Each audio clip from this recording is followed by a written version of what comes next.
Listen to me, I'm talking. I'm assuming you graduated from high school, right? 8th grade. You went through 8th grade. If there's evidence provided against me, I have a right to defend myself using that very same evidence. That wasn't the question I asked you. You do have a right to defend yourself, Mr. Raymer. I'm just my right for violence. I'm talking, you're not. If you don't stop talking and listen to me so I can go through my speech, I will send you over to the jail. You're the one that signed the warrant for my arrest while I was in jail. I don't know that. I don't remember. Yes, you did do that. Okay. I'm allowed to do that. No, you violated my rights. Okay. I'm not going to take any. Welcome back to the channel, where today's courtroom double feature is pure chaos. First up, a Michigan defendant facing 4 years behind bars who thinks a single semester past 7th grade makes him smarter than the entire legal system. He's ditched his public defender, declared all lawyers corrupt, and is ready to go pro SE armed with absolutely nothing. Then we'll meet a tenant who believes rent is optional because she's not a legal person. 2 sovereign citizens, 2 judges with 0 patience, and a master class in how not to represent yourself. Grab a snack. This one escalates fast. Shane Leroy Raymer, file number 23-21665FH.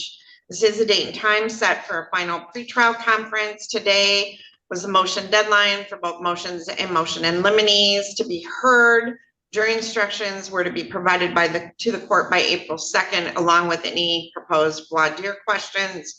We are set for trial on April 22nd of 2025. Mr. Raymer, you are charged with police officer resisting and obstructing causing injury, which carries a maximum penalty of up to 4 years in prison. Police officer assaulting, resisting, and obstructing, that carries up to 2 years in prison. There's 2 of those, and then there's a disorderly. And what is the plea offer in this file? Your Honor, the people have offered to a plea of 2 counts to attempted RNO. All right. So 2 misdemeanors, and we would kill a brute to no upfront jail. All right.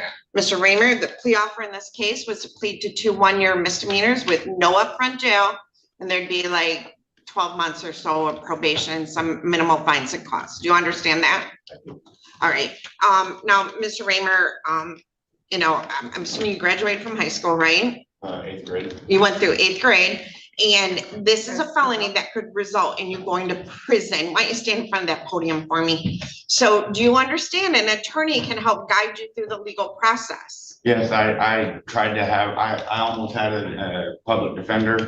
Unfortunately, she wasn't representing me appropriately.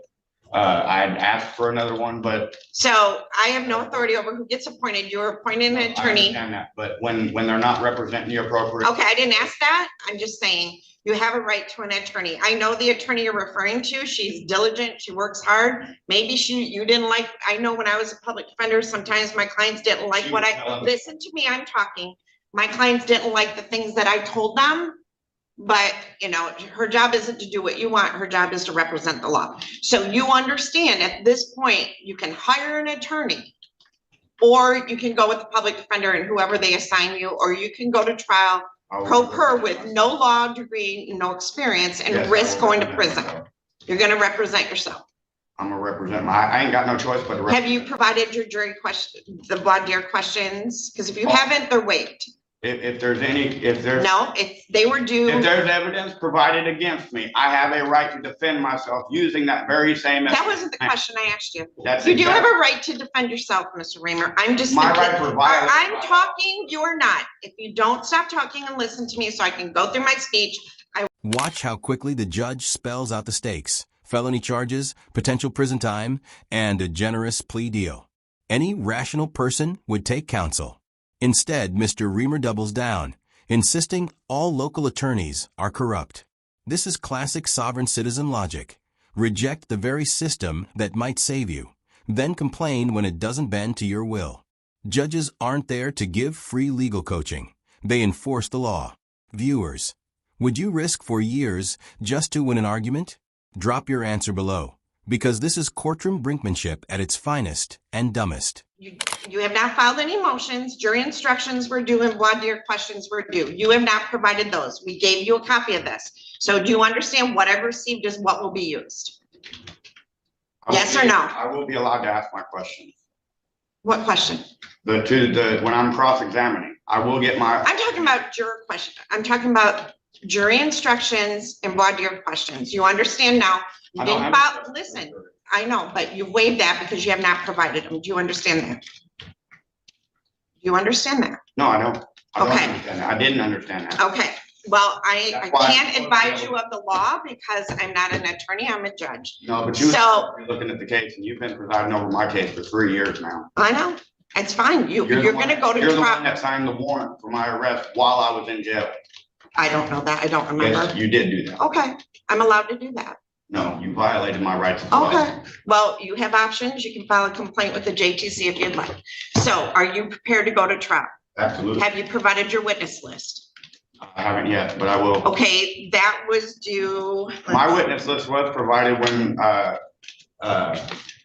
Ms. Underwood was my attorney, Okay, and my witness list is. have you subpoenaed any witnesses that were not on the prosecutor's raised just eyewitness list? Yes, my witnesses are the ones that was there at the scene. No, And do yes, you understand that you have to provide a witness list and you have to provide a copy? The judge patiently explains jury instructions, motions, and witness lists. Basic trial prep. Reamer interrupts, argues irrelevant rights, and exposes he hasn't filed a single required document. That's like showing up to a marathon barefoot and insisting you'll still medal. Notice the judge's restraint. She warns him about contempt but never loses composure. It's a quiet clinic in judicial professionalism, even as she's forced to teach 8th grade civics in real time. To the prosecutor, do you understand that? prosecutor, I gotta provide what to him? So if you're gonna have witnesses at trial, you need to make sure the prosecutor has their name and contact information so that they could interview them prior to trial if they wanted. Do you understand Well, that? they got all that information. They do? Yes. Okay, Yes, so, my witnesses are my parents and my aunt.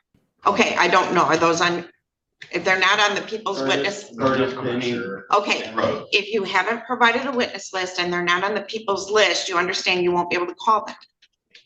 Okay, I will provide the information. I Okay. can provide that information.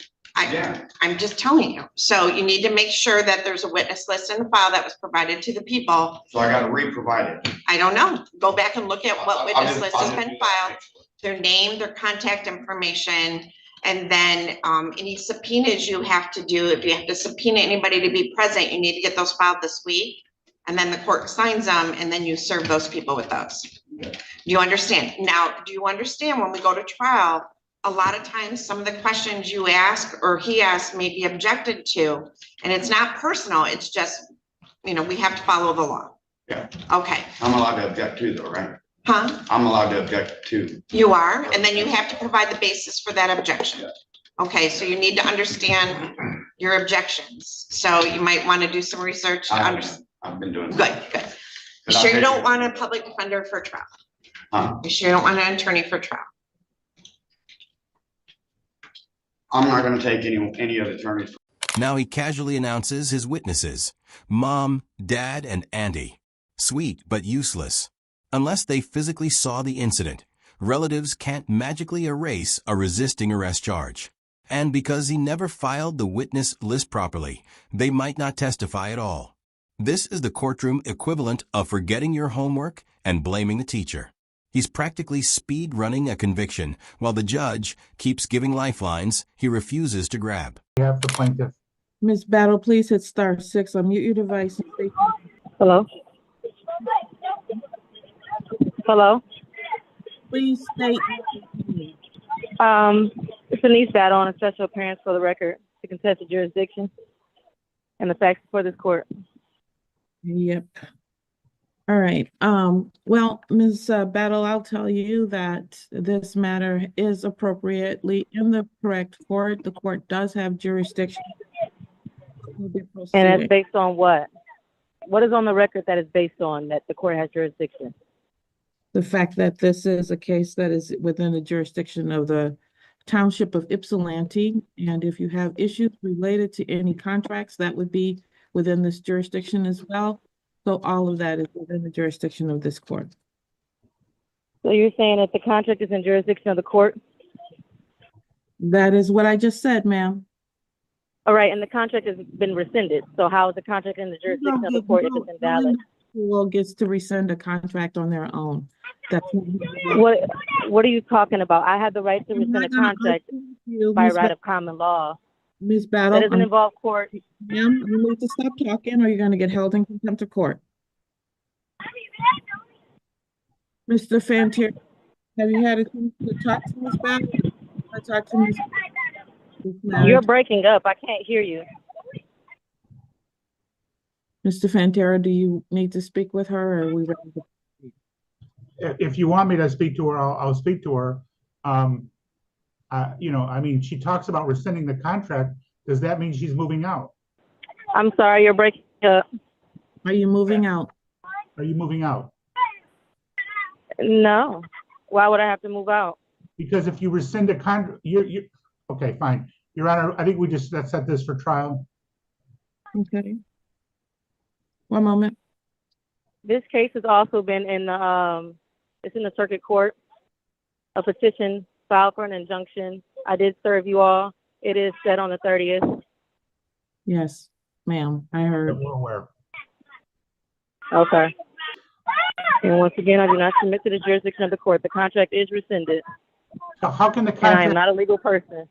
you're not a legal, Shift scenes to our second act. A tenant claiming she rescinded her lease under common law. Translation: she wants free rent. The judge calmly states the court's jurisdiction.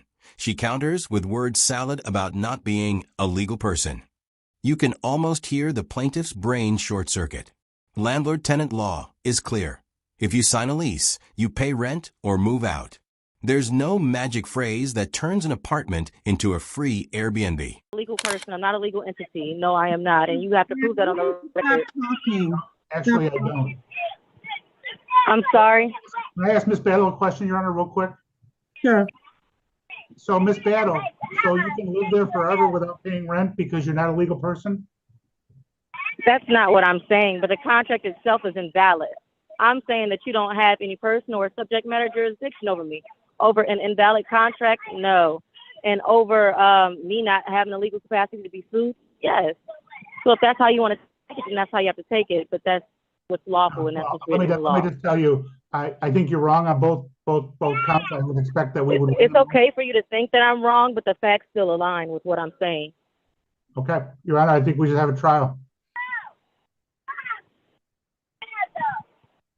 You have to prove without the reasonable doubt. So let the record show that the judge has not required the plaintiff to prove without a reasonable doubt that I am a legal person, and it's on the record, not assumed, not presumed, on the record. There's nothing that's on the record that states. Miss Battle demands proof beyond a reasonable doubt, a criminal standard in a civil case. That's like demanding NFL overtime rules in a chess match. The judge corrects her without breaking a sweat. Notice how sovereign citizens always shift the goalposts. First jurisdiction, then contract validity, then legal personhood. Its performance art masquerading as legal argument. Ms. Battle, first of all, reasonable doubt is a standard in a criminal case, not a civil case. So I do not have to prove anything beyond a reasonable doubt. I need both of you to stop talking, please. Both of you, I'm sorry. I cannot figure out the date because I can't hear over the two of you. I apologize. I didn't know that's what you were doing, Your Honor. This matter will be scheduled for May 6th at 3 p.m. for a trial on any and all issues that may be before the court. Ms. Battle, if you have anything else that you need to say, you can unmute yourself by hitting *6 to do that. Okay, I just find it ironic that I got muted when I was speaking on jurisdiction and how there was a lack thereof on the record. So I want that to be on the record. But I also wanted to, okay, that's fine. And I also wanted to be on the record that I am not going to be able to show up on May the 6th. So it's also ironic that you are able to verify with him that he's able to show up, but not with myself. I just asked you that, and you are now talking about something else. Why can't you do this? That's because you cut me off and put me inside of a break room and muted my mic instead of allowing me to speak on what needs to be spoken on. All right, this is set for May 6th at 3. Your Honor, by Zoom? By Zoom? Correct.